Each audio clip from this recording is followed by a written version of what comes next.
que tenemos preparado para el primer parcial. Y siempre arrancamos con este tema porque es un tema simple, de fácil comprensión, y es ameno para romper un poco el hielo y empezar a calentar motores para el cuatrimestre. ¿Sí? Entonces, bueno, arrancamos con instalaciones neumáticas, lunes y jueves, ahí Fede la está grabando, creo que Juan también. Y arranca la presentación con una locomotora de vapor, o sea, todo el mundo reconoce que la foto que está ahí abajo a la izquierda es una locomotora a vapor, y ustedes dirán, ¿qué tenía que ver con estaciones neumáticas? Bueno, lo puse eh, para que uno, primero, bueno, nadie me puede preguntar porque están con los micrófonos apagados, pero la razón de que esté ahí es que el principio de funcionamiento que tiene una locomotora a vapor, que es la máquina de vapor, que es el GIF que no funciona, que está acá a la derecha, es un sistema muy similar, le podría decir, un similar neumático. O sea, si esa locomotora, yo en vez de generar vapor, generaría aire comprimido, aire a mayor presión que la atmosférica, esa locomotora andaría de la misma manera que si funciona a vapor. ¿Sí? Porque básicamente ahí lo que hace el fluido, el aire o el vapor, se expande en una cámara y realiza un trabajo útil. Y el principio de funcionamiento es exactamente lo mismo, que sea con vapor o con aire comprimido, para la locomotora. Y la segunda razón por qué puse esa locomotora es que si uno ve la historia de la neumática empezó a tomar auge en la época industrial, a fines del siglo XVIII, cuando se creó la máquina de vapor. Ahí se fabricó el primer compresor alternativo de aire, y la aplicación, una de las aplicaciones principales de la neumática y que hoy en día sigue activa, son los frenos de trenes y de tranvías, ¿sí? Entonces, esa locomotora se aceleraba con vapor, con un dispositivo como que está en la foto derecha, pero alguien la tenía que frenar.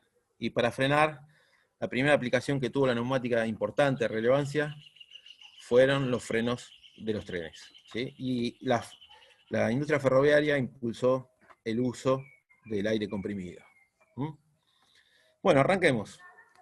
Esperen que paso. Esperen que tengo desenchufado el mouse. Disculpen estas desprolijidades. Se van a ir puliendo. Ahí estamos.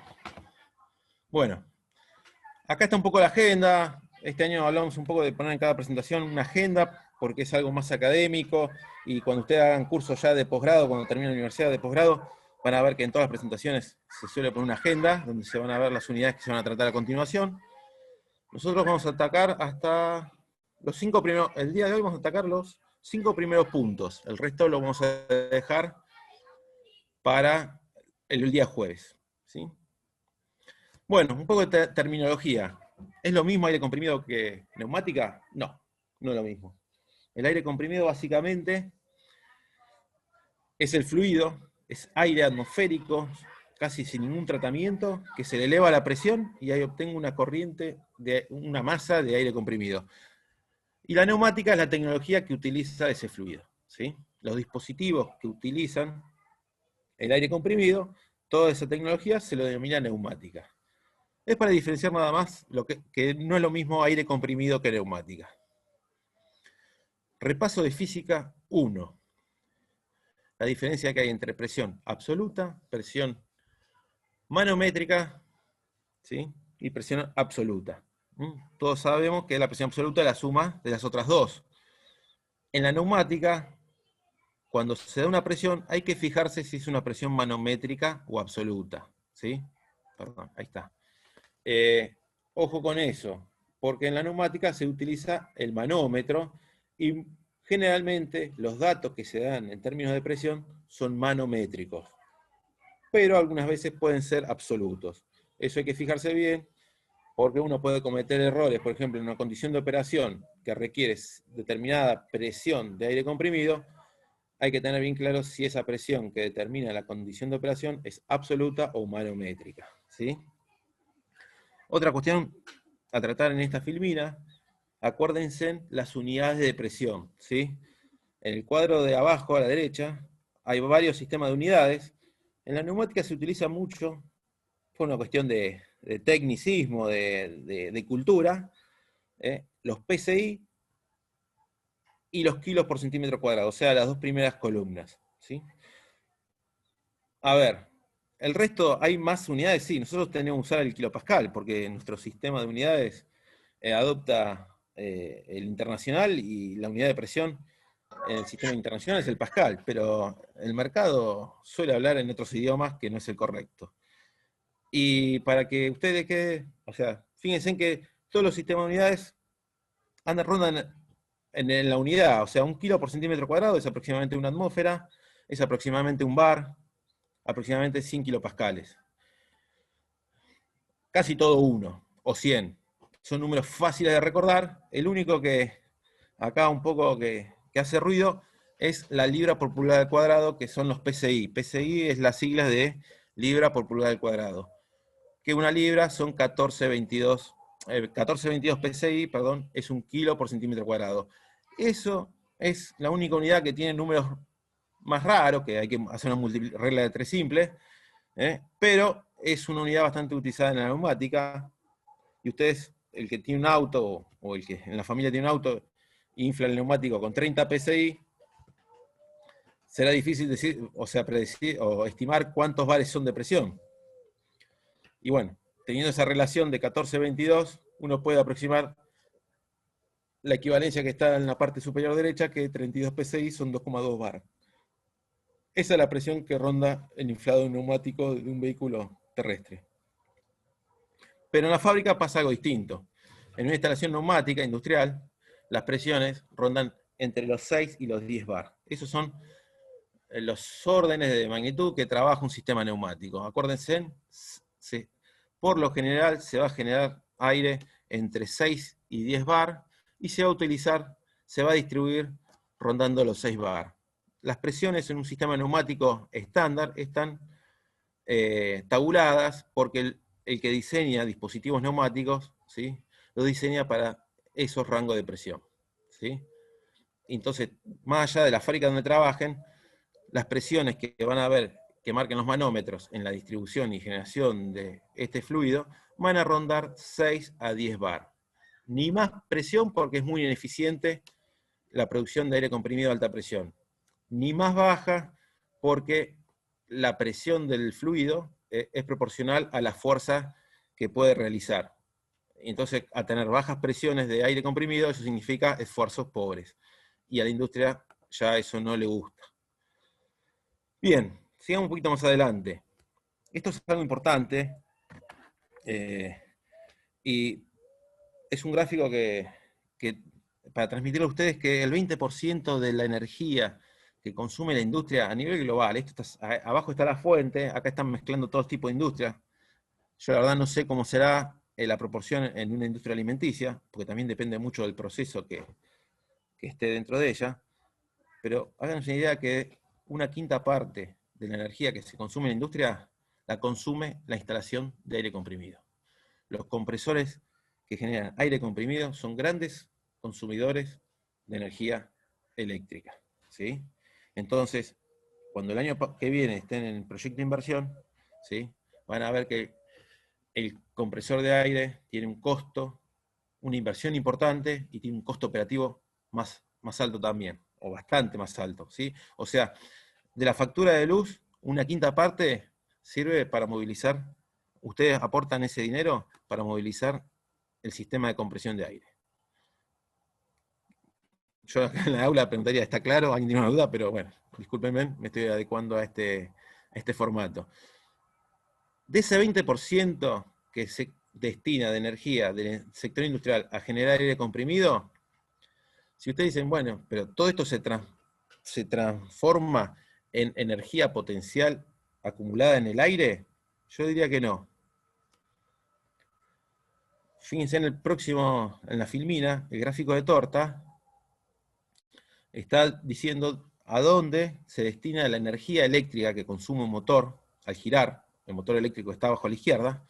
En el proceso de compresión, ¿sí?, yo quisiera que toda la energía que consume el motor se acumule en el fluido. Y eso no pasa, porque si han cursado termodinámica, saben que en un proceso de compresión aparece el maldito calor, ¿sí? Parte de esa energía se transforma en calor. Y ese calor en una instalación neumática no nos sirve para nada. Es más, lo tenemos que disipar.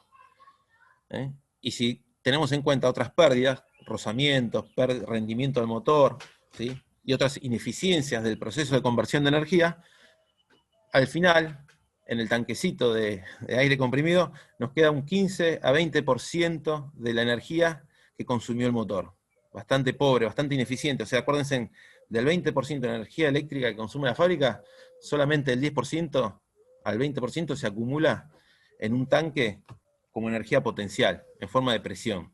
¿Sí? Por eso se dice que un sistema neumático es muy ineficiente. Y la verdad que sí, que lo es.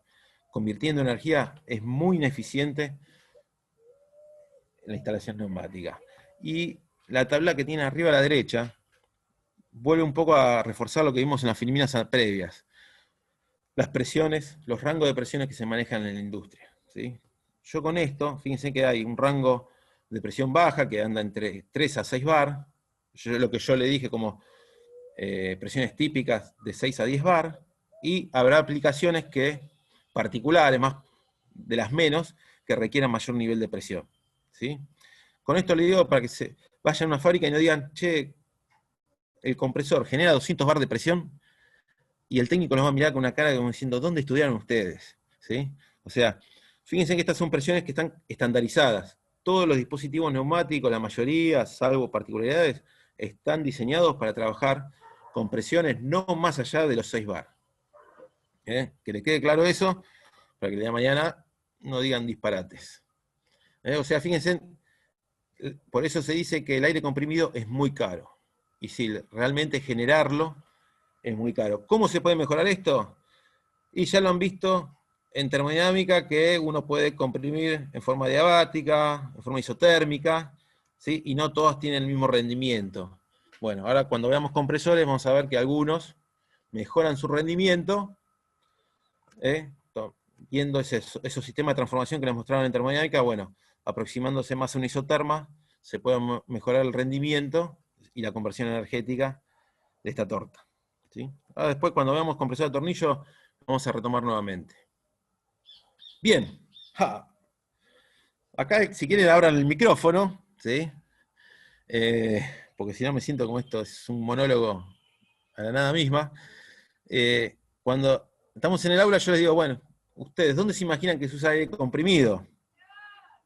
Y la primera que sale es esta: inflar ruedas, apretar tuercas. Y sí, uno de la vida diaria siempre ha pasado por una gomería con su padre, con su familia, o uno mismo, y sabe que las ruedas se inflan con aire comprimido y se pueden usar herramientas neumáticas para poner o sacar las ruedas. Pero hay otras más, y yo quiero que, con esto quiero un poco abrirles la cabeza para que vean que el aire comprimido está casi continuamente en el proceso productivo. ¿Sí? Es más, si no lo han visto, lo han pasado de largo, si el día de mañana van a un proceso productivo, van a decir, mira, acá se usa, o sea, no hay fábrica, no se concibe fábrica que no tenga un compresor de aire comprimido, ¿sí? Salvo algo muy artesanal, muy de baja escala, cualquier sistema productivo de mediana y alta escala consume aire comprimido y en forma proporcional. ¿Mm? Bueno, a ver, voy a una empresa productora de alimentos. ¿Dónde puedo encontrar aplicaciones que necesiten una masa de aire a mayor presión que la atmosférica, que es el aire comprimido? Y vamos a empezar a ver. La primera que se me ocurrió, yo fui tirando. ¿Por qué me aparecieron tres? Acá. ¿Se acuerdan de esta foto? Para aquellos que hayan cursado operaciones unitarias, el que no se acuerda de esta foto tendría que volver a cursarla, porque es una bomba de desplazamiento positivo de accionamiento neumático. El aire comprimido se puede utilizar para movilizar fluidos. Esto es una bomba de diafragma para movilizar fluidos. Acá la energía la entrega aire a alta presión. Otra aplicación, la foto que apareció más abajo, es una envasadora. También, creo que no se debe concebir envasadora de producto que no utilice aire comprimido.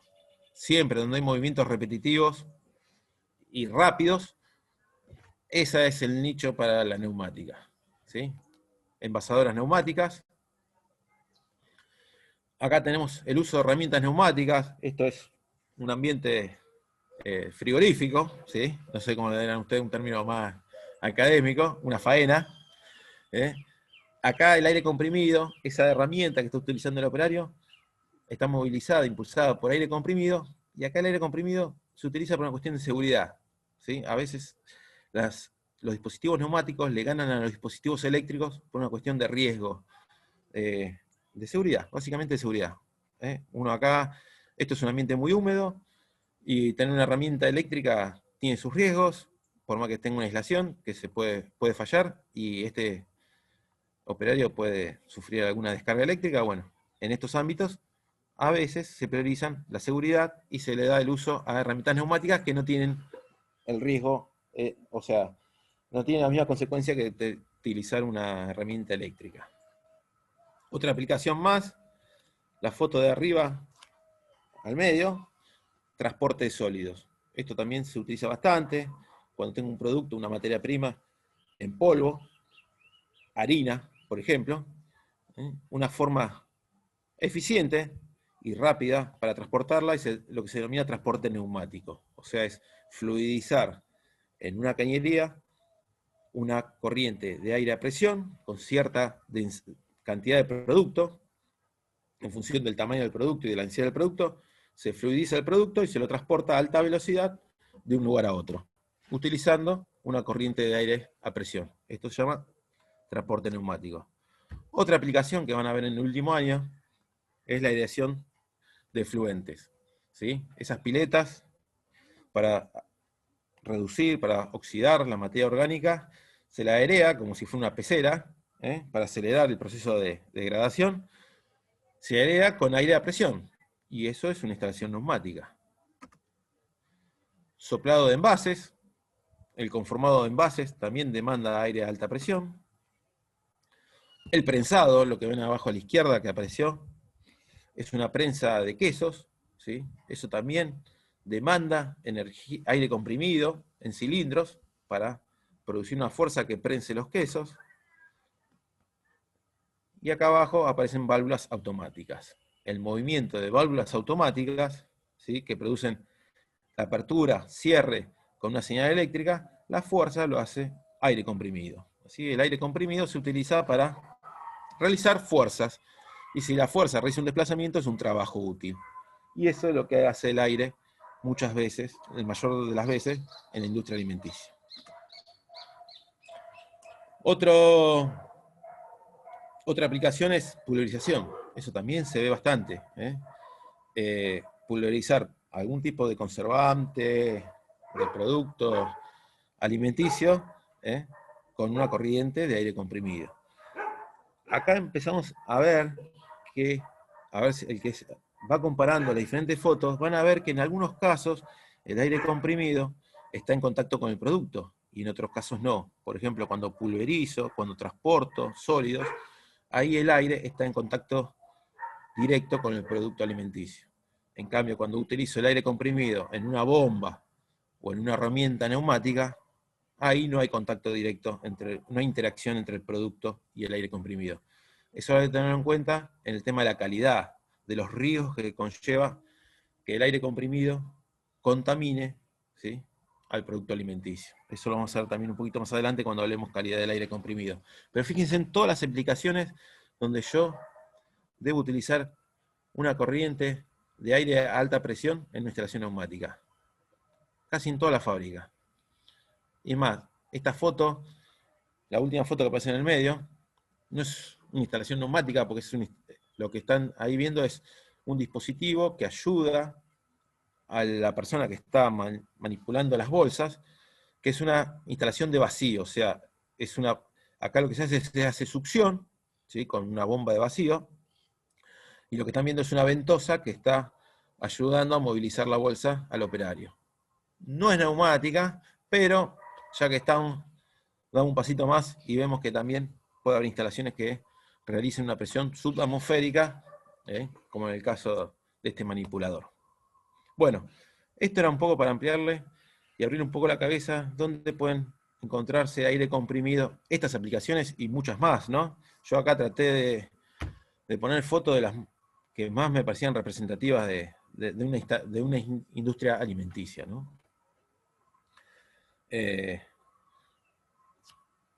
Bien, y ahora, de acá hasta el final de la presentación, lo que vamos a hacer es recorrer una instalación neumática, tratando de reconocer los componentes, de ver qué función cumple cada uno de ellos, ¿sí? Desde que ingresa el aire, de que es succionado el aire en un compresor neumático, que es el que realmente genera el aire comprimido, hasta que es utilizado en un actuador neumático, en un elemento de trabajo. Para que, desde que es generado a que es utilizado, en la instalación, el aire sufre transformaciones, ¿sí? Y transportes que vamos a ir viendo en la recorrida de esta presentación, ¿sí? Hoy la idea es arrancar de izquierda a derecha, viendo lo que es el compresor neumático, lo que es el depósito, y ahí vamos a hacer un alto. El jueves, cuando arranquemos la clase teórica, vamos a arrancar un poco de los elementos de tratamiento, de protección que tiene estación neumática, hacia los elementos de trabajo, que básicamente son cilindros o actuadores. Juan, por favor, si hay una pregunta hasta el momento. Por ahora nada, Edu, pero bueno, si Bueno, alguien quiere comentar algo, está más que bienvenido. dale. Bien. Seguimos un poquito más adelante. Arranquemos de izquierda a derecha por los compresores. Son los que generan esa masa de aire comprimido. Todas las bibliografías que hablan de instalaciones neumáticas son muy parecidas a otras. O sea, es una tecnología ya muy conocida, muy antigua, que no ha sufrido grandes avances en los últimos tiempos, y básicamente todos los apuntes teóricos son iguales, ¿sí? Un poco, uno le da más bolilla a una cosa, a otra, pero pareciera que uno que hace un apunte le está robando de alguna manera a otro. Y así va, porque bajando bibliografía de internet uno va encontrando que todos los apuntes están hechos con parte de otros apuntes. Este cuadro que están viendo acá de clasificación de compresores se van a cansar de verlo en distintas bibliografías, ¿sí? Es una clasificación de compresores, de los principios de funcionamiento que tienen los compresores neumáticos. Si ustedes van a la carpeta de operaciones unitarias, para aquellos que hayan cursado operaciones unitarias 1, y ven los tipos de bombas de desplazamiento positivo que existen, los principios de funcionamiento de bombas de desplazamiento positivo, van a ver que la mayoría se aplican para compresores de aire comprimido, ¿sí? Entonces, van a ver que son principios de funcionamiento ya vistos anteriormente, y van a ver que hay compresores oscilantes, rotativos y turbocompresores. Básicamente nosotros vamos a mostrar la mayoría a continuación, pero nos va a interesar dos particularmente, que son los que más se ven en una instalación de una industria alimenticia. Son los compresores a pistón, a émbolo, como quieran llamarlo, ¿sí? Y el compresor helicoidal bicelular, o en la calle se lo conoce como un compresor a tornillo. Estos dos son los protagonistas de los que se llevan el 95% de los compresores en la industria alimenticia. El resto sí son utilizados, pero ya tienen nichos más particulares, ya tienen aplicaciones puntuales donde son buenos, son mejores que el resto y casi están uso exclusivo para esa aplicación. Entonces, vamos a ver todo, pero lo que estoy diciendo es que estudien, le den mayor profundidad a lo que son los compresores a pistón y los compresores a tornillo, ¿sí? Los gráficos de abajo, fíjense que hay diferentes bibliografías, pero casi todas dicen lo mismo. El gráfico de barra de abajo a la izquierda está sacado de Kaiser, que es una empresa que fabrica compresores, y el de la derecha está sacado de un apunte de internet. Y los dos dicen lo mismo, de diferente forma, ¿sí? Y hablan un poco de plata, obviamente, pero te dicen, están comparando los costos de inversión de adquirir una unidad de compresión, la plata o el dinero que demanda su mantenimiento, y el dinero, el consumo de energía eléctrica que demanda su vida útil, ¿sí? Fíjense en que si se ponen a ver los números, los porcentajes son bastante similares, y lo que creo que se lleven de esto es que de la plata que le va a demandar su compresor, un 20% va a ser el costo de adquirirlo. Y en su vida útil va a consumir un 80%, ¿sí? El otro 80%. Un 10% se va a llevar al mantenimiento, que es como el auto, hay que hacerlo en forma frecuente, ¿eh? Pero el mensaje que transmiten estos dos gráficos es que uno tiene que fijarse la inversión, o sea, siempre es comprar algo capaz que más costoso, pero que represente un costo operativo menor, ¿sí? Porque hoy está muy de moda lo que es la eficiencia energética, y eso se evalúa mucho a la hora de adquirir una unidad de compresión, ¿sí? Hoy en día se está invirtiendo, se está poniendo unidades de mayor costo, pero mayor costo de adquisición, pero menor costo operativo, ¿sí? Y eso, créanme, se está fijando mucho y es un arma de venta de la mayoría de las compañías. Es más, ustedes esto lo van a utilizar si el día de mañana en proyecto de inversión tienen que evaluar la adquisición de una unidad de compresión para su proyecto de inversión final. Bueno, esto hay que tenerlo en cuenta. Piensen que, o sea, hay que gastar en la inversión para reducir lo que es el consumo de energía, porque lo que se lleva la mayor cantidad de dinero es el costo operativo del compresor. ¿Mm? Este gráfico de torta y este gráfico de barra expresan la misma idea. Bien, esto no está del año pasado. Se los puse porque me pareció, para darle un poco panorama un poco más realista. Acá muestro empresas oferentes de compresores. No digo fabricantes, digo oferentes. Las tres primeras que están arriba, Atlas Copco, Kaiser y Zuller, son líderes mundiales. Están acá en la Argentina, pero están en el mundo. Son los que, a mi parecer, son los tres principales jugadores que son fabricantes de compresores. Y los puse arriba de todos porque realmente son los que generan tecnología, los que desarrollan, los que invierten en investigación y desarrollo de compresores, los que luchan por tener un producto más eficiente, de mejor prestaciones para el cliente y estar a la vanguardia del mercado. Cuando uno baja, empieza a bajar un poco, Zebra, Joule, Ingersoll, no son líderes mundiales. O sea, si bien fabrican sus compresores, no tienen esa cuota de investigación y desarrollo que tienen los tres de arriba. Son meros fabricantes de compresores y distribuidores mundiales de compresores. Y los que están en el tercer escalón, esos DMD, Moto, Condor, ya son oferentes del mercado nacional o regional y que no fabrican sus compresores, sino lo que hacen es compran los núcleos de compresión, compran los motores por otra parte, y son ensambladores. Ensamblan, nada más. No desarrollan, son prestadores, ofrecen a un costo menor que los que están arriba, ¿sí?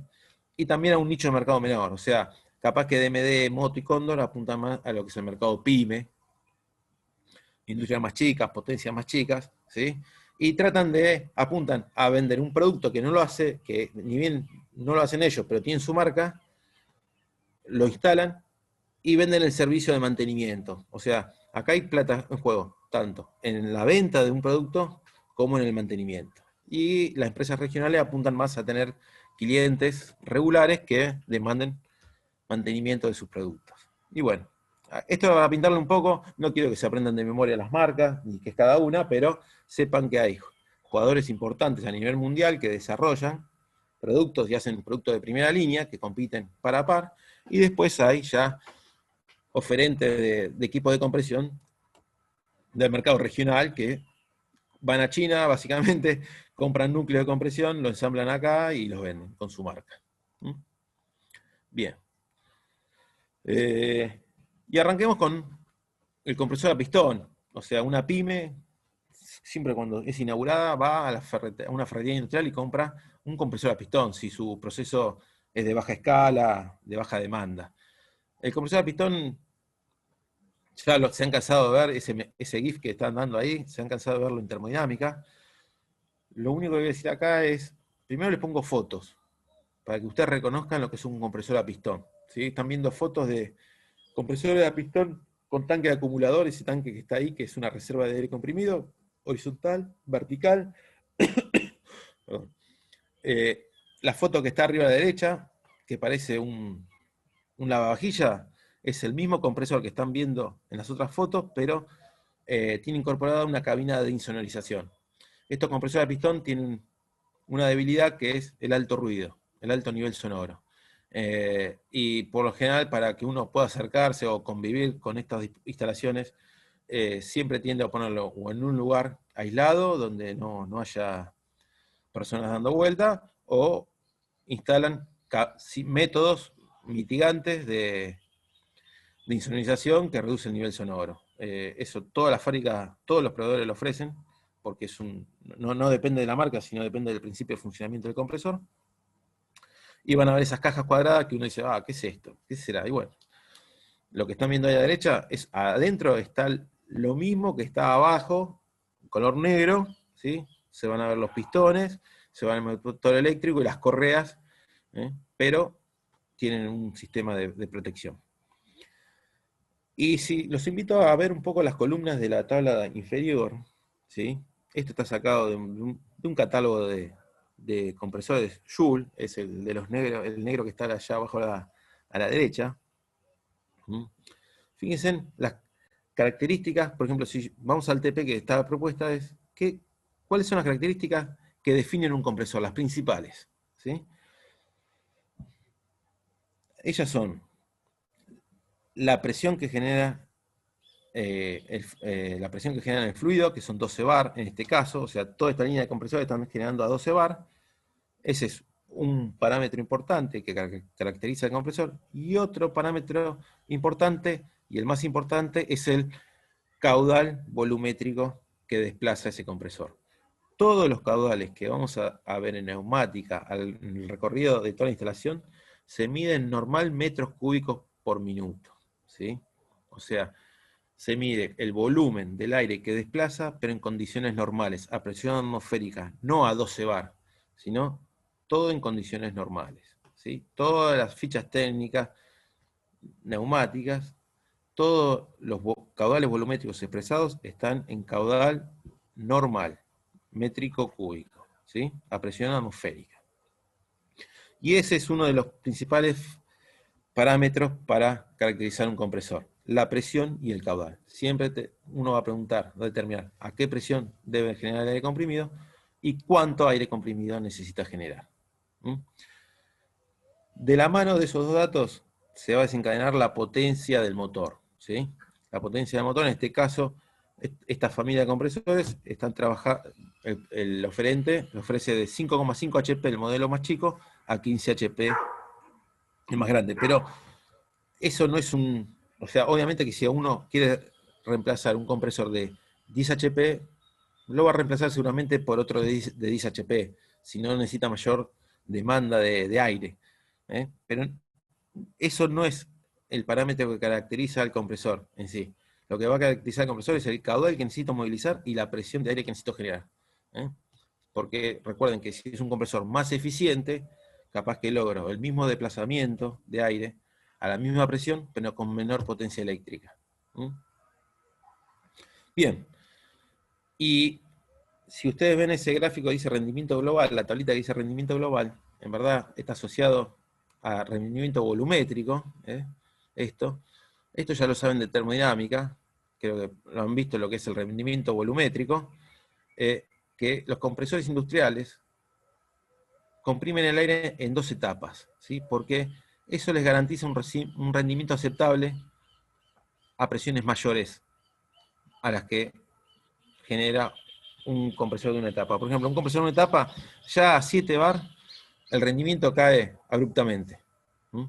Y yo le comenté anteriormente que una presión de un sistema neumático ronda de 6 a 10 bar. Entonces, si yo estoy generando en la zona de los 10 bar, un sistema de doble etapa es mucho más eficiente que uno de simple etapa. Por eso, en la tabla aparece en una de las columnas la cantidad de etapas que tienen estos compresores. Y para la industria, para para el rango de aplicación industrial típico, un compresor a pistón suele ser de 2 etapas de compresión. ¿Qué quiero decir con esto? El aire atmosférico que se succiona va a una primera etapa, que se llama la etapa de baja presión, se le da un salto de presión, ese fluido que se comprimió pasa a una segunda etapa, un segundo cilindro, que le aumenta otro salto a la presión, y ahí sí ya se entrega el aire a la presión definitiva, a la presión del sistema. ¿Sí?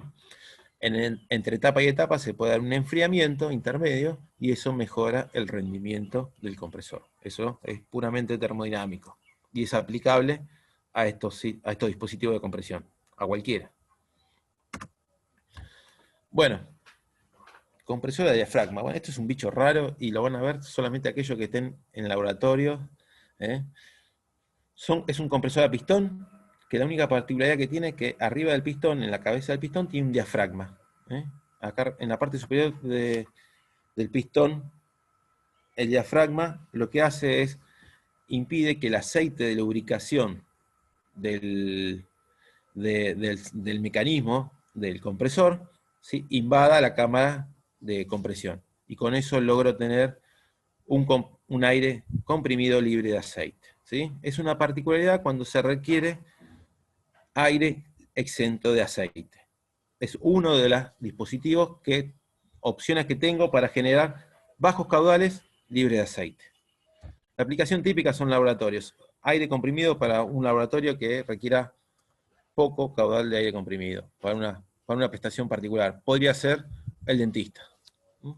Cuando usted va al dentista y usa el torno, no es muy agradable que le inyecten aire comprimido con aceite, entonces un dentista tendría que tener un compresor de este tipo, que provea aire libre de aceite. Bueno, acá tengo también otro bicho, yo digo bicho raro porque es muy raro verlos en una industria alimenticia, pero no quiere decir que no se encuentra. Y esto también lo han visto en bombas de desplazamiento positivo. Existen compresores a paletas, ahí el GIF es claro, es crear una cavidad que gire, pero de volumen variable, entre las paletas, el rotor y el estator, y mediante el giro de ese rotor se logra comprimir aire. No es nada novedoso, no, las paletas se desgastan, tienen fricción, no es muy utilizado, por eso les comenté que los más utilizados son pistón y tornillo, pero esta filmina la muestro porque sí, este mecanismo es utilizado para generar vacío, ¿sí? O sea, este dispositivo de paletas puede funcionar para obtener aire a alta presión, ¿sí?, o puedo utilizar para generar una depresión. Si yo conecto lo que me interesa, esa ventosa que vimos en la foto, que el hombre estaba manipulando una bolsa, si yo quiero generar una depresión, una presión manométrica negativa, yo en la succión de este compresor sí puedo obtenerlo. Como una aspiradora, básicamente trabaja como una aspiradora, y eso, los procesos que necesitan vacío, sí utilizan este mecanismo de paleta, porque ya las bombas de vacío mayormente tienen este principio de funcionamiento. Pueden ir en una etapa, pueden ir en doble etapa, pero este mecanismo es muy utilizado para generar vacío. No así tan visto para generar aire a presión aceptable para una fábrica, ¿sí? Se los dejo nomás para que lo vean, que las bombas de vacío tienen este principio de funcionamiento. Y acá vamos al rey, al compresor de tornillo, ¿sí? O sea, yo les comenté que cuando uno empieza con un emprendimiento, tiene una fábrica chiquita, va a un proveedor local y compra su compresor de tornillo de bajo caudal, presión 12 bar, respetable, pero un caudal limitado. Y uno va creciendo día a día, cada vez implementa más dispositivos neumáticos, y llega un momento que ese compresor a pistón, a émbolo, no para en todo el día, porque tiene que estar produciendo constantemente aire comprimido, desgaste prematuro. Lo lógico es que naturalmente migren a un compresor con la tecnología de doble tornillo, ¿sí? O sea, ahí el GIF de la izquierda es bastante claro. Son dos tornillos, uno macho, uno hembra, que giran en contracorriente, y la cámara que va quedando a lo largo entre ellos, a lo largo del recorrido, se va achicando y se va aumentando la presión del aire en la salida. Esto es el rey de la industria mediana grande, ¿sí? O sea, hoy en día el compresor a tornillo es el más utilizado, y no por una cuestión de caudal, porque yo le comenté que el pistón es limitado en caudal, pero yo podría fabricar, poniendo en paralelo unidades a pistón, generar un caudal similar al de tornillo. La ventaja que tiene el de tornillo es que tiene una eficiencia superior al de pistón. ¿Por qué? Porque generalmente en los tornillos que ustedes están viendo girando en ese GIF, hay aceite. Aceite lubricante que cumple la función de lubricar, aumentar la estanquidad de la cámara de compresión, y el aceite hace de refrigerante al aire. Entonces, si volvemos a termodinámica, Juan y Fede, corríjanme, hacen que esa compresión sea más parecida a una isotérmica que una diabática, como en un compresor a pistón. ¿Sí? Entonces, estos compresores tienen mayor rendimiento, mayor eficiencia que un compresor a pistón. Y es por eso que se selecciona estos dispositivos de compresión en fábricas medianas y grandes, porque el costo operativo de un compresor es importante, y si yo puedo reducir el consumo de mi compresor, puedo reducir mi monto de factura eléctrica. Y eso está bueno, pero amerita a mediana y gran escala, porque estas unidades son de mayor costo que las de émbolo o pistón.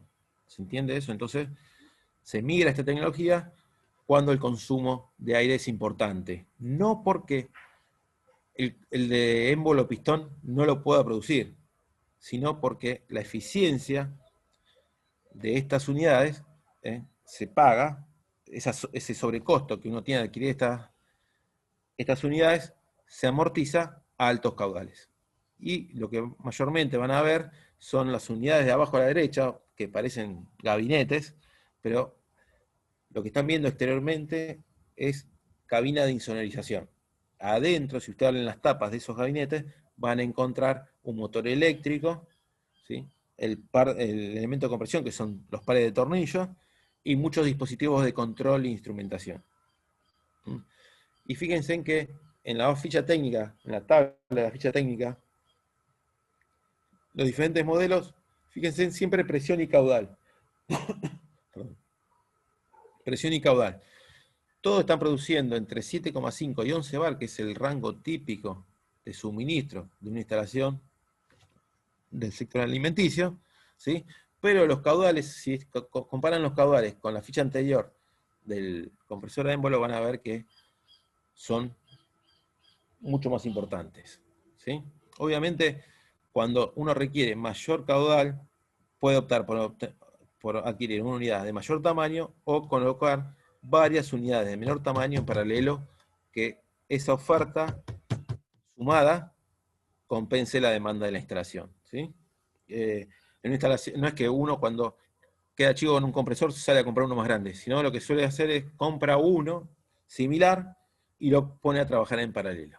Y ambos compresores suman a la misma línea de aire comprimido y se suman los caudales. Es como la misma idea de poner dos bombas centrífugas en paralelo. Se suman caudal, pero no altura total. Bien, ¿alguna pregunta hasta acá, Juan? No, ¿Nadie Edu, dice hasta acá nada? está muy tranquilo, pero bueno, si quieren aprovechar no hay ningún problema. Yo quería solamente remarcar Sí, algo que vos dale. dijiste, Edu. No, que a nosotros nos gusta preguntar los parámetros de la selección de las unidades, que vos Mm. las mencionaste y son las que están en las tablas mayormente, ¿no? Pero para cada uno de los dispositivos que vamos a ir viendo, es importante que estudien eso, digamos, que sepan cómo se selecciona un compresor, por ejemplo, con qué parámetros. ¿Bien? Claro. Claro, muchos dicen la potencia del motor. Eso es característico, pero no me dicen mucho la potencia del motor. Porque si tengo un compresor más eficiente, va a mover mayor caudal con menor potencia. Entonces esa relación de potencia-caudal se pierde. ¿Se entiende? Eh, lo que hay que decir cuando los dos primeros parámetros que caracterizan un compresor es la presión que genera de aire, a qué presión puede llegar generando aire, y cuál es el caudal en condiciones normales que moviliza. ¿Mm? Bien. Acá entramos en un tema casi específico de la industria alimenticia o farmacéutica. Compresores libres de aceite. ¿Se acuerdan cuando comentamos aplicaciones? Vimos que hay aplicaciones que el aire está en contacto directo con el producto. Casi forma parte del producto. Y ahí surge un problema, que es el aceite que puede incorporar el compresor en la corriente de aire. A ver, para una metalúrgica, eso la verdad que no le implica ningún tipo de riesgo, porque que el tornillo se produzca con... Si uno hace de tornillo que salga con un poco más de aceite o menos de aceite, no implica nada, no produce ningún riesgo, pero en alimentos sí. O sea, no está bueno echarle aceite al producto alimenticio. A partir de eso, se ha generado un sector de un desarrollo para la industria de la alimentación, que son compresores clase 0, ¿sí? O libre de aceite, oil free. O sea, toda industria alimenticia donde el aire comprimido está en contacto directo con el producto, en la teoría, requiere aire libre de aceite, sin contenido de aceite. Ese aceite no es que está en el aire atmosférico, sino que lo incorpora el proceso de compresión. Bien. ¿Y cómo logro yo tener un aire comprimido libre de aceite? Bueno, se han desarrollado muchos mecanismos. Acá en la filmina muestra uno aplicado a tornillos. Fíjense en que la diferencia que hay entre la primera fila y la segunda fila es que en la primera, ¿sí?, dicen que hay 2 etapas de compresión, pero entre etapa y etapa de compresión, ven la primera etapa de enfriamiento y a posterior hay una segunda etapa de enfriamiento. Esta es una forma que yo puedo lograr aire libre de aceite en un compresor de tornillo que esté preparado para trabajar sin aceite, sin lubricación, ¿sí? O sea, no haya lubricación entre los 2 tornillos. Esto demanda una tecnología de fabricación muy costosa, de tolerancias mucho menores, y es una sola inversión. O sea, hay que ver si se amerita adquirir esta unidad, si el proceso lo requiere. Y ese sector es el alimenticio. Este tipo de dispositivo no se paga en la industria metalúrgica, porque este requisito no se necesita. Entonces, generalmente la idea que buscan estos mecanismos que generan libre de aceite, fíjense que abajo está lo tradicional, cómo trabaja un compresor de tornillo normal, genérico. Inyecta, comprime en los tornillos, pero ahí hay una inyección de aceite, y por más que yo separe luego en un tren de filtros, siempre hay un contenido residual de aceite. La única forma de garantizar que mi aire comprimido esté libre de aceite es no incorporando aceite en los elementos de compresión, ¿sí? Y de alguna manera, esas 3 marcas que yo les he mostrado anteriormente, luchan día a día para generar tecnologías que generen aire libre de aceite.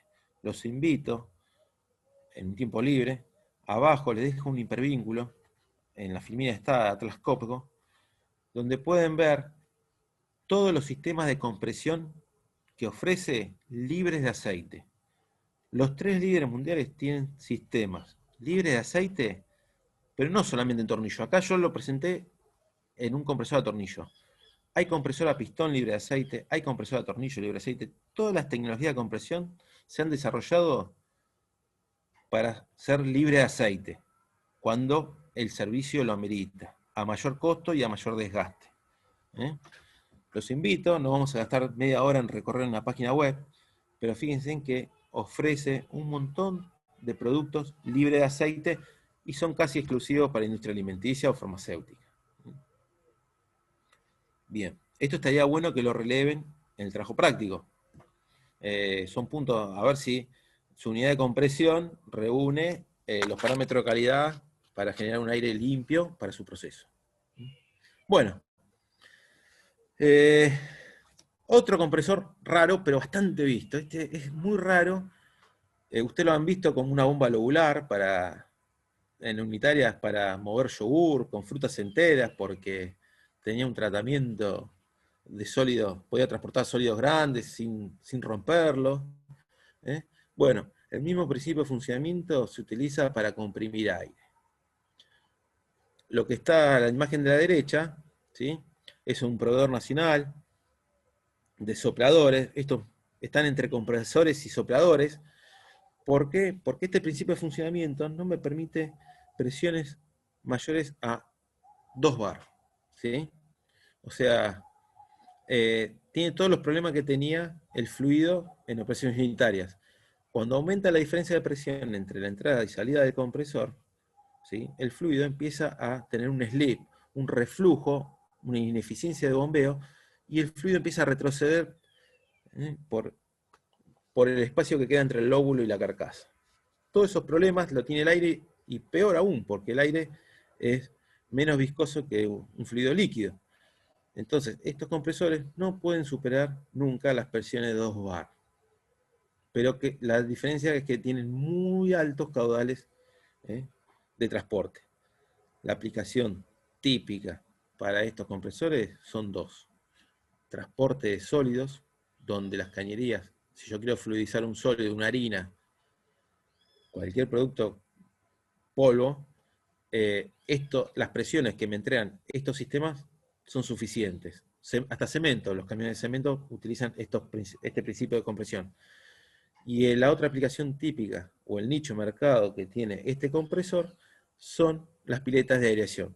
Aquellos, vieron cuando hacían tratamientos biológicos en planta de tratamiento de fluentes, el que provee esas grandes masas de aire a baja presión para airear las piletas son estos sistemas de compresión. Que en la calle, en la industria argentina, si uno dice compresor lobular, lo miran raro, pero si uno dice repiqui, ya cualquiera sabe a qué se refiere, porque es uno de los pocos oferentes del mercado y es nacional, y es bastante visto este sistema de compresión. Todo lo que ven acá arriba, este tubo que ven arriba en la parte superior de la imagen, es el filtro de ingreso de aire. Todo compresor, todos los que vimos, a tornillo, a pistón, lo primero que tiene es un filtro de partículas para evitar que cualquier partícula que sea succionada del ambiente dañe los elementos de compresión, ¿sí? Acá, como el caudal es muy importante que movilizan, el filtro también lo es. Bien, bueno, y acá vemos, mucho más raro para ustedes, casi no se utiliza en la industria alimenticia, que son los turbocompresores. Solamente esto lo pongo, porque también lo saben que existen compresores centrífugos. Acá va toda la teoría de bomba centrífuga, se aplica a un compresor centrífugo. Y también hay compresores axiales a la izquierda, que son los compresores que utilizan la turbina de gas, ¿sí? Que es una máquina térmica. Esto lo muestro más para que lo van a ver en la segunda parte del compresor axial, ¿sí? Y el compresor centrífugo también lo pueden ver en la segunda parte, pero ya estos dispositivos mueven tanto caudal, tantos grandes caudales, que ya no son aplicados a una industria alimenticia típica, ¿sí? O sea, tendría que ser una aplicación muy particular, muy rara, pero creo que no lo van a ver nunca en una industria alimenticia. Se los muestro porque son diferentes sistemas de compresión, pero apuntan al caudal y no a la presión, al salto de presión. Con esto barrimos todos los principios de funcionamiento de compresores de aire que, como repito, muchos se aplican a bombas de desplazamiento positivo para fluidos. Y acá está un poco, es una bibliografía, cada bibliografía tendrá su cuadro, hay varios dando vuelta en internet. Este es el más sencillo, el más limpio. El año pasado mostraba dos, pero ya se confundían, iban de uno a otro y no comprendían ninguno, entonces dije, dejo uno solo y tratamos de entender uno solo.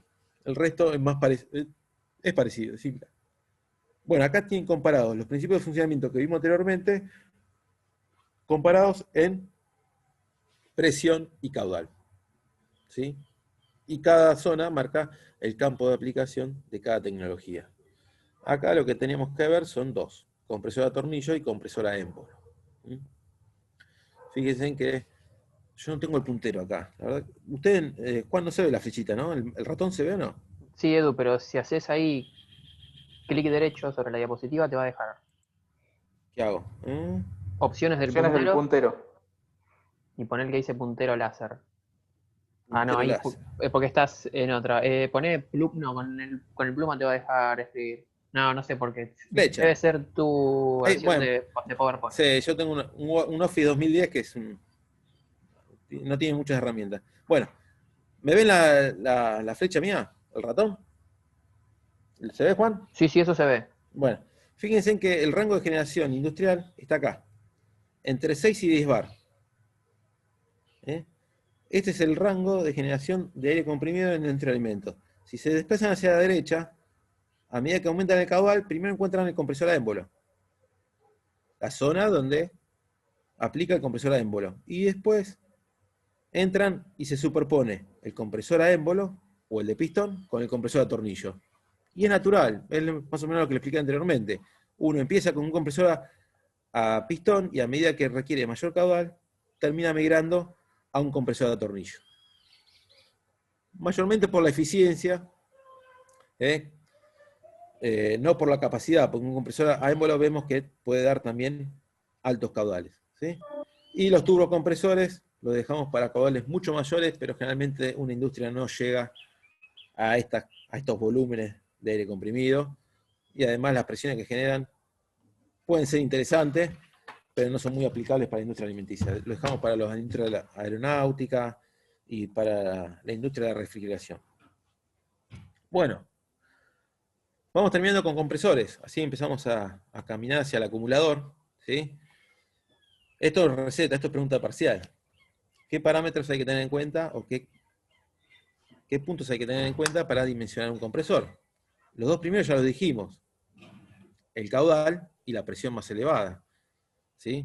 Para el proyecto de inversión ustedes van a tener que estimar el consumo de su planta y determinar cuál es el equipo que demanda mayor presión. No todos los equipos funcionan con la misma presión, pero sí tengo que garantizar la presión más elevada.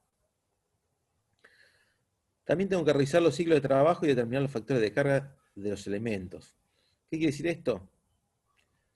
No, imagínense que una planta, ¿cómo hacen para estimar el caudal de aire? Y bueno, ustedes dirán, sumo todas las máquinas, ¿cuánto consume? Cada máquina, sumo todas las máquinas y obtengo el caudal total. Y sí, eso sería una posición muy conservadora, pero capaz que nos da una unidad muy grande. Porque si ustedes se ponen a pensar, no todas las máquinas están prendidas al mismo tiempo. Eso tiene que ver con los ciclos de trabajo. ¿Sí? Y capaz que no todas las máquinas están trabajando a la velocidad nominal y no requieren todo el caudal que dice el manual. Entonces, eso hay que tenerlo en cuenta, ¿eh? Para ser un poco menos conservadores, un poco más arriesgados, y no obtener una unidad tan grande y una inversión tan importante. Entonces, en todas las instalaciones vamos a ver que esto también se aplica a las instalaciones eléctricas. Hay que revisar los ciclos de trabajo y los factores de carga de elementos. Esto se llama como factor de utilización y factor de simultaneidad. ¿Sí? Hay que evaluarlos con algún criterio. Yo siempre llamo al criterio al sentido común.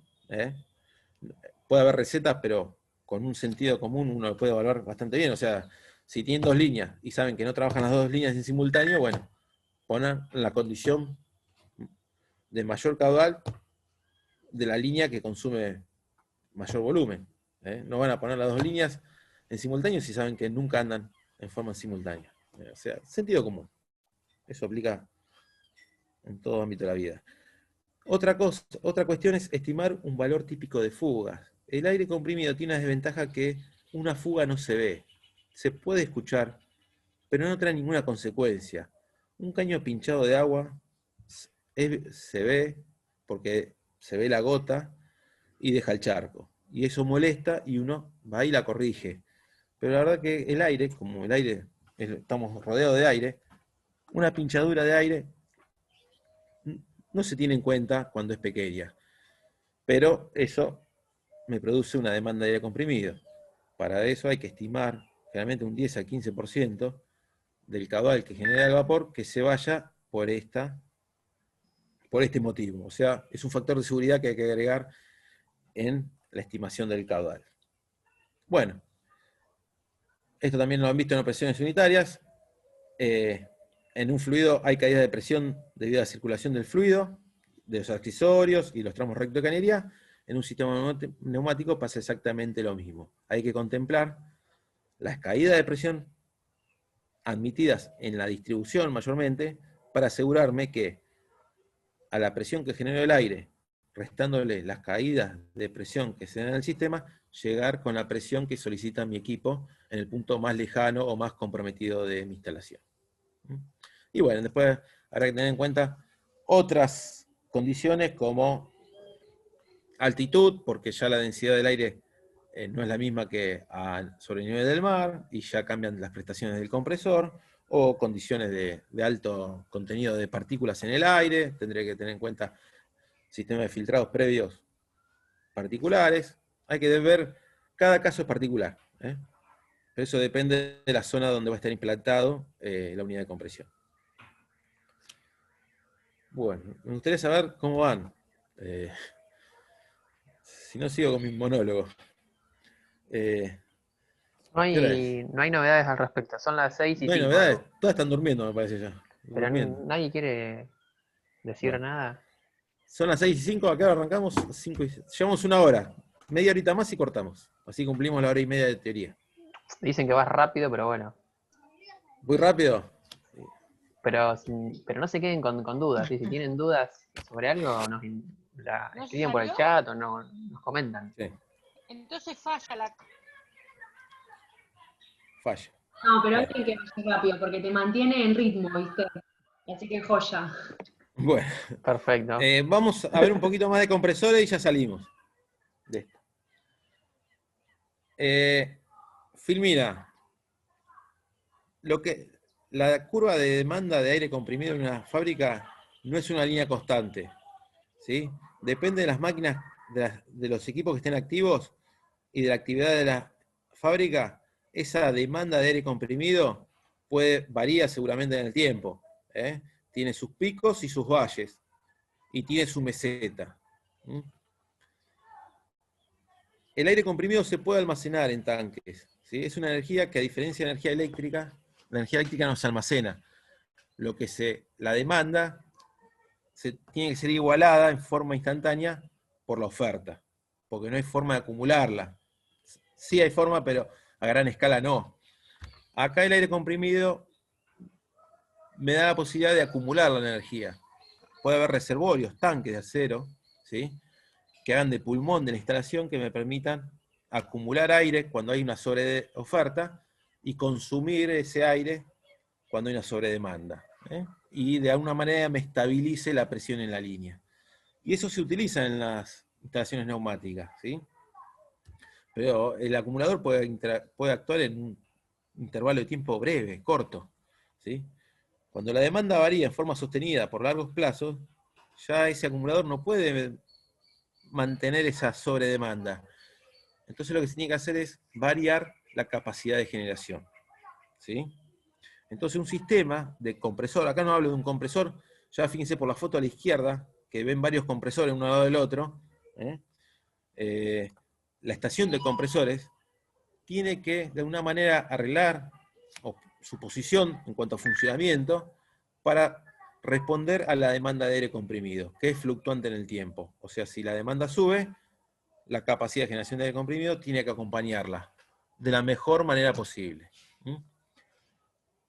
Hasta ahí voy a llegar, porque yo le subí un artículo de Kaiser, que es la marca de compresores que están viendo en la foto, que habla con mucho detalle, que yo ya no quiero, pero bueno, para el que esté interesado, las formas que hay de combinar compresores para llegar a la demanda que se tiene en el momento, ¿sí? O sea, la idea es tener varios compresores, ¿sí?, que entren en juego en forma combinada para que me den la oferta de aire que está requiriendo el sistema, ¿sí? Por eso una curva de demanda tiene una carga base, que es lo que siempre demanda, esto también pasa con la energía eléctrica, tiene una carga punta, que son estos picos que ustedes están viendo, lo que está sobre la carga base, ¿sí? Y esta flexibilidad de la curva la tiene que acompañar la curva de generación de aire comprimido. Y eso lo tiene que hacer un control central. El control central lo que hace es mide continuamente la presión que hay en el sistema de distribución de la red de aire comprimido y trata de mantenerla constante, porque sabe que si sube la demanda, el efecto, la consecuencia va a ser un descenso de la presión. O sea, ese sistema de distribución se está desinflando. Para que no ocurra eso, el control va a poner en servicio mayor nivel en los compresores, o sea, o en cantidad de compresores, o va a acelerar los compresores, va a aumentar el cabal de los compresores, para de alguna manera aportar más aire al sistema y lograr estabilizar la presión del sistema. ¿Se entiende? O sea, esto es una lucha continua entre la demanda, trata de desinflar las cañerías, la distribución, y la estación de compresores lucha para mantener la presión estable, incorporando más o menos aire. Entonces, bueno, acá está estos fabricantes de compresores, con la electrónica de hoy en día, está vendiendo mucho el tema de control, ¿sí? Te aseguran que vas a tener una presión estable en la línea, pero para eso hace falta aumenta la inversión. A mayor control, mayor precisión en la presión de distribución, los costos aumentan. ¿Dónde se amortiza eso? En una empresa grande. Una pyme no. Una pyme van a ver que con frecuencia la presión en la línea tiene un gap interesante. O sea, fluctúa de los momentos que hay mucha demanda, a que baja la demanda, la presión en la línea puede fluctuar y 1 o 2 bar puede estar fluctuando. Pero es como todo en la vida, mayor inversión, mayor control. Algunos lo pueden pagar, otros no. En una fábrica pasa eso. Una fábrica empieza con un compresor de la foto y aumenta, se agranda, compra un compresor, lo instala al lado, va teniendo 4 o 5 unidades de compresión, y después el control lo que hace es pone en servicio las unidades, que pueden ser de diferente tamaño, en potencia y en caudal, para llegar a igualar la demanda que hay en ese momento. Y todo el tiempo el sistema de generación está luchando contra la demanda. Bien, acá viene algo que a ustedes no les gusta mucho, yo sé, pero les trato de transmitir la idea principal nada más. No me interesa que sepan los detalles, ¿sí? Que es la regulación del compresor. O sea, la regulación del compresor nos estamos refiriendo a la regulación de la marcha del compresor. O sea, ¿quién decide cuándo un compresor debe entregar todo el caudal que tiene disponible para entregar? ¿Cuándo debe mermar ese caudal? ¿Cuándo debe estar fuera de servicio porque la presión en la red o el sistema no requiere caudal de aire? Bueno, la regulación del compresor o el comportamiento del compresor siempre hoy en día es mayormente electrónico. Y la variable que se trata de estabilizar es la presión en el sistema de distribución. Y hay muchas formas. Cuando uno tiene un compresor pequeño, que yo les dije una pyme que tiene un compresor a émbolo, que compró en una ferretería industrial, generalmente esos compresores trabajan por intermitencia. O sea, son compresores que están, cuando la presión en la línea baja, energizan y funcionan al 100% de su caudal nominal. Arrancan y están funcionando a su velocidad nominal, hasta que llegan a cierta presión. Cuando llegan a cierta presión que uno establece, descansan. Durante el descanso del compresor, la línea se va desinflando, va reduciendo su presión, y cuando la presión llega a un valor seteado inferior, inician nuevamente su marcha. Entonces van trabajando en forma intermitente. Siempre arrancan y frenan, arrancan y frenan. Todo el tiempo tratando de estabilizar de la mejor manera posible la presión en la línea. Si usted va a una gomería o a una instalación pequeña, cuando escuchen arrancar el compresor, lo van a escuchar arrancar, anda un rato y para. Y al ratito arranca y para nuevamente. Es como la heladera de sus casas. El compresor de la heladera de su casa, la que no tenga una heladera inverter, van a escuchar que el compresor arranca un rato cuando necesita enfriar, y cuando llega a cierta temperatura, corta. Bueno, eso es un control, una regulación por intermitencia. Tiene un presostato, un termostato, en este caso va a ser un presostato porque estoy viendo la presión de aire, que arranca al 100% del compresor y después lo desconecta de la red. Y va trabajando por ciclos. Hay otras formas que se dan más en la antigüedad, ya hoy en día se usan menos, que son modificando las válvulas que tienen de admisión de aire los compresores. Este tipo de regulación se ve más en los compresores a pistón antiguamente, ¿sí? Que un compresor importante a pistón, no tiene un solo pistón, tiene varios pistones generalmente trabajando en paralelo, ¿sí? Todos arrastrados por un mismo cigüeñal, pero todos aportan una cierta masa de aire que en paralelo se suma a ese caudal y se entrega a la instalación. Yo lo que podría hacer cuando tengo un compresor importante, que no es bueno que esté arrancando y parando todo el tiempo, porque va a tener un desgaste prematuro por falta de lubricación, por todo lo que se asemeja es arrancar y frenar un sistema, lo que se hacía en compresores a pistón importantes, se pueden, mediante dispositivos que manipulan las válvulas de admisión, pueden regular cuántos cilindros están comprimiendo y entregando aire a presión. Por ejemplo, si yo tengo un compresor con 4 cilindros y capacidad nominal, los 4 cilindros están comprimiendo aire y descargando aire hacia la instalación, yo puedo modular su capacidad de generación bloqueando o sacando de servicio cilindros. Puedo sacar 1, 2 o 3. O sea, si saco los 4 me conviene detener el motor, ¿no? Pero, digamos, son mecanismos básicos, discretos, porque me permiten modular la capacidad de compresión, pero en puntos determinados. O sea, puedo modular al 25, al 50, al 75% de la carga o al 100% de la carga nominal. No me permite tener un abanico, digamos, analógico de salidas, ¿sí?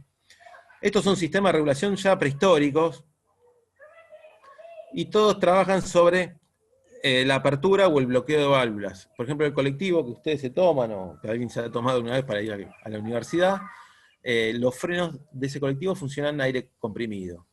Y ese compresor es arrastrado por una correa del motor. Y la verdad que cuando el compresor acumula aire y llega a una presión de 8 bar, que es la presión máxima que está tabulada en el presostato, necesita desacoplar el sistema de compresión porque si no seguiría aumentando la presión a una presión inadmisible. Para eso lo que hace es, como no tiene la capacidad de desacoplar el compresor porque sigue siempre arrastrado por la correa, lo que hace el colectivo es conducir la descarga del compresor que va hacia el sistema, activa una válvula y la conecta a la atmósfera. Entonces, ese sistema está descargando a la atmósfera. O sea, lo que aspira lo descarga nuevamente hacia la atmósfera.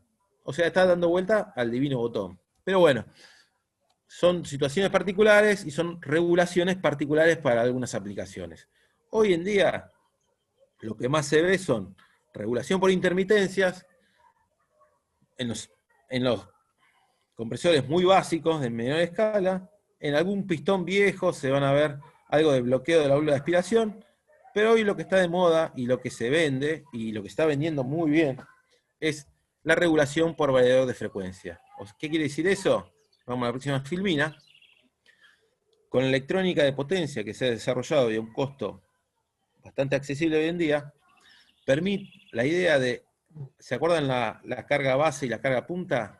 Un compresor se puede ir acomodando en forma casi instantánea la oferta a la demanda, variando su velocidad de rotación, de movimiento de los elementos de compresión. Y eso hoy en día se puede hacer a un costo bastante accesible.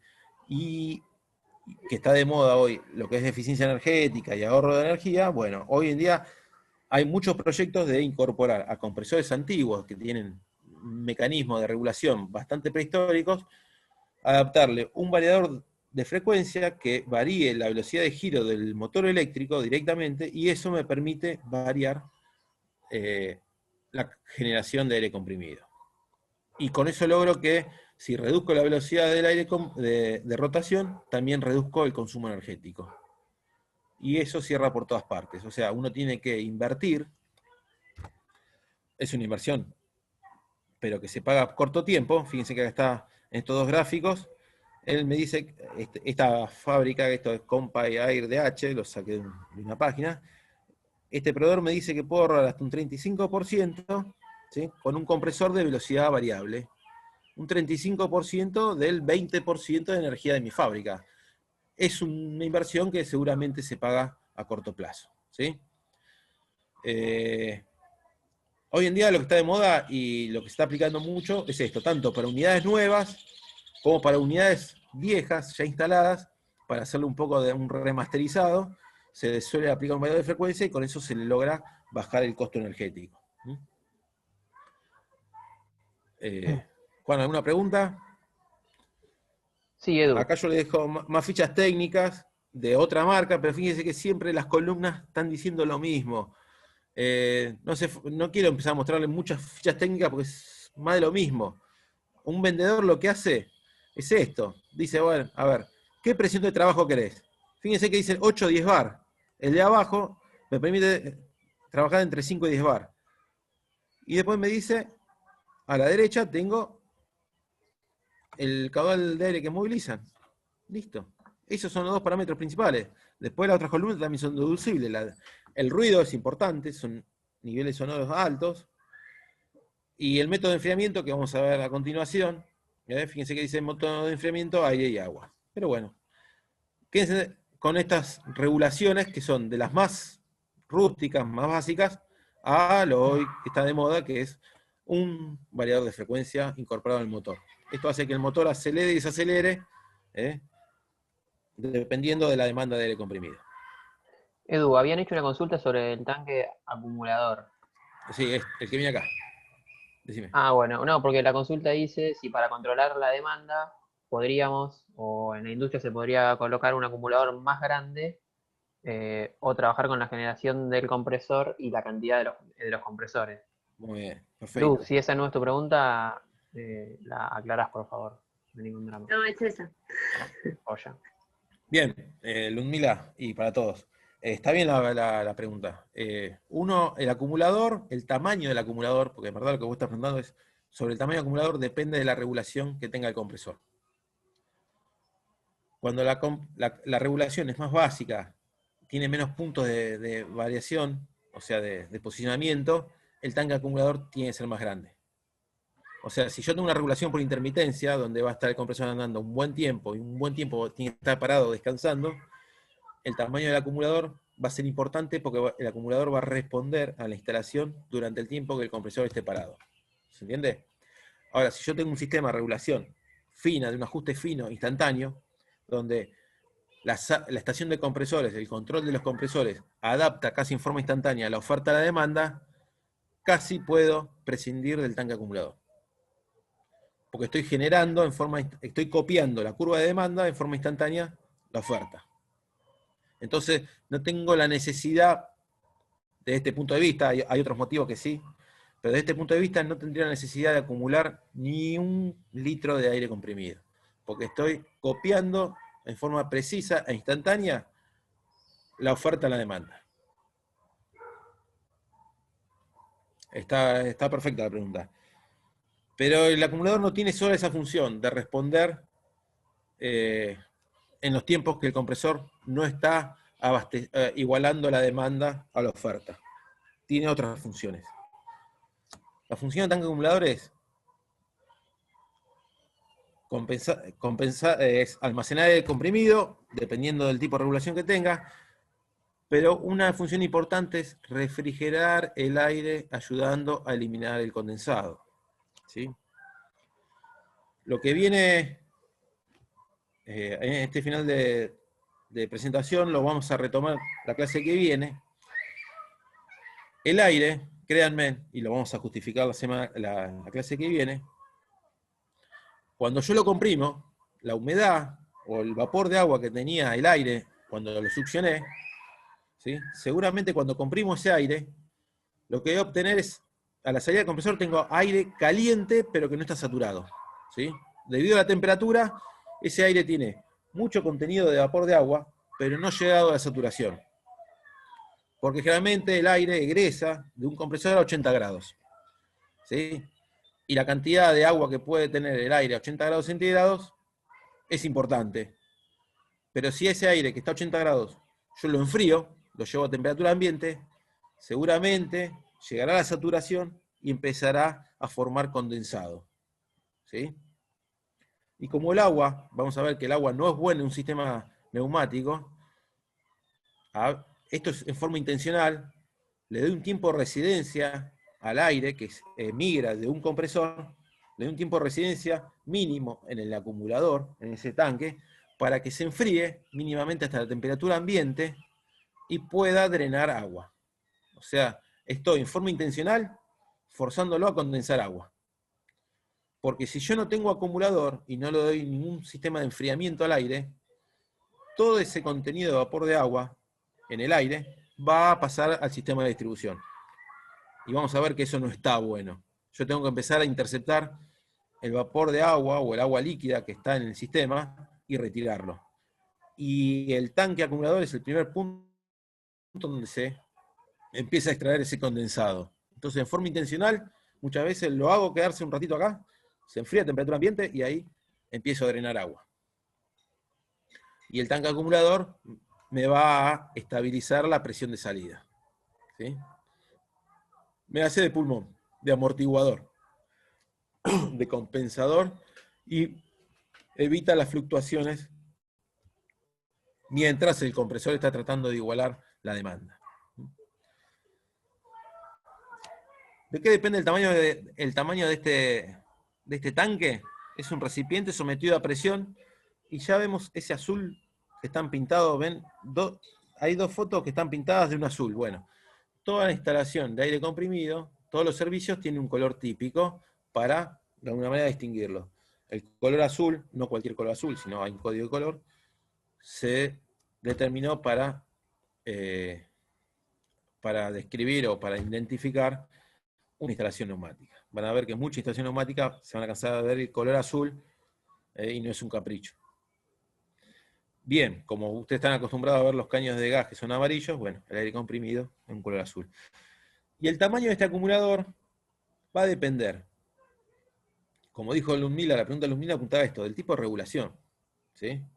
Si tengo una regulación intermitente, que capaz que el compresor está parado unos cuantos minutos, el acumulador va a ser importante porque va a tener que abastecer el aire que demande la instalación todo ese tiempo. Si tengo una buena regulación que es rápida y que se acopla igual a la demanda, casi es imprescindible. También el tamaño del acumulador va a depender de los metros de cañerías que tenga en mi sistema. Porque toda la red de distribución son cañerías que tienen un volumen interno que acumula una masa de aire a presión. Ese volumen se suma al acumulador. Es una reserva natural. ¿Sí? Es más, si ustedes quieren hacer trampa, como todo este tanquecito, el tanque que está acá en la foto, tiene una legislación, porque hay que hacer una prueba hidráulica anual, hay que hacer la medición de espesores, y lleva un tema regulatorio de por sí.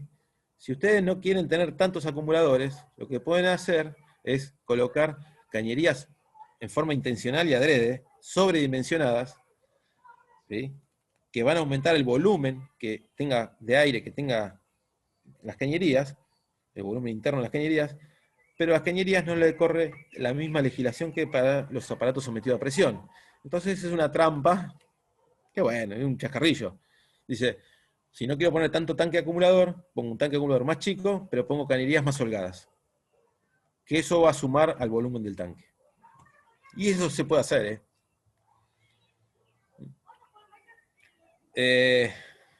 bien, y además de la diferencia de presión admisible en el interior de la red. O sea, obviamente, el tipo de regulación y cuánto es el diferencial de presión máxima y mínima que yo admito en la red, va a ser el tamaño del acumulador. Bueno, vemos estas dos filminas y nos vamos, ¿sí? Después veremos si hacemos un break y nos conectamos quien quiera para hacer un tipo de consulta. Lo que está muy de moda hoy en día, recuerden que los compresores se llevan aproximadamente, esto es una estadística, el 20% de la energía eléctrica de mi fábrica. Y encima cuando la quiero transformar en aire comprimido, de ese 20%, solamente el 10 al 20% queda retenida en forma de presión en esa masa de aire. ¿Qué hago con el 80 o el 90% que disipo en forma de calor? ¿Sí? Eso sería toda ineficiencia, porque hoy en día siempre los compresores disiparon esa energía y la disiparon al ambiente. Bueno, hoy en día todas, CAES, Atlas Copco, todas las empresas líderes están vendiendo sistemas de recuperación de calor. O sea, están tratando de que ese 80% de energía que se disipa en forma de calor, recuperarla y reinyectarla de alguna manera en mi fábrica. Y obviamente eso lo que hace es, le sacan la mala imagen al compresor de ser un ineficiente derrochador de energía. Entonces, para mejorar la imagen del compresor, dicen, no tiremos al ambiente toda la energía, ese 80% de energía. Utilicémosla para algo. Todos andan en la misma línea. Y todos están vendiendo sistemas de recuperación de calor. Para recuperar esa energía tengo que tener un fluido que acepte esa energía y que me sirva para algo. No voy a calentar agua para tirarla a un arroyo. No tiene sentido. Entonces están buscando, fíjense en la burbuja negra que yo marqué, toda la bibliografía habla que cualquier servicio de agua de 70 grados, que andan entre 70 y 90 grados, ¿sí? Yo la puedo precalentar con la energía que disipa el compresor. O sea, todo el mundo no. Hay proyectos que están evaluando, van a tu fábrica y te dicen, a ver, ¿dónde puedo inyectar la energía que disipa tu compresor? Obviamente te quieren vender el sistema de recuperación, ¿no? No que piensan en vos y en tu familia y en el medio ambiente. Pero están viendo qué necesidad tenés que cubrir en tu proceso, ¿sí? O en tu fábrica, que pueda admitir esa cantidad importante de energía y de alguna manera reinyectarla y se traduzca en un ahorro. Todos andan en esta línea. O calientan aire para inyectar en una sala que necesita aire caliente, o con un intercambiador de placas, refrigeran por agua el compresor, acá abajo vean la flechita, o extraen ese calor de compresión con un circuito de agua, y con un intercambiador de placas calientan otra corriente de agua que bien podría ser la ducha de los sanitarios de los operarios. Ejemplo, depende de dónde pueda yo inyectar esa energía. Y también hay gráficos de ahorro, ¿sí? Potencial ahorro, te dicen, bueno, ¿cuánto toneladas de dióxido podés ahorrar por año? ¿Cuántos metros cúbicos? Acá abajo lo dice, de gas natural podés ahorrar por año, y en euros, si está el costo del gas natural, cuánta plata podés ahorrar por año, ¿sí? En función de la potencia del compresor y del ahorro que vos logrés. Yo le estoy mostrando esto porque todos venden estos sistemas de recuperación de calor, ¿sí? No sé si en Argentina es aplicable, pero también depende del proceso, o sea, ténganlo en cuenta ahí. Se los dejo un tips para que lo tengan en cuenta el día de mañana si tienes un proyecto de mejora, que un punto para aumentar la eficiencia energética de tu planta puede ser recuperar o reutilizar un poco la energía que disipa el compresor, que es mucha. Y acá paramos por el día de hoy, cumpliendo 1 hora y media, justito, ¿sí? Cortemos, a ver, paramos en la filmina. Me fui. Esperen que veo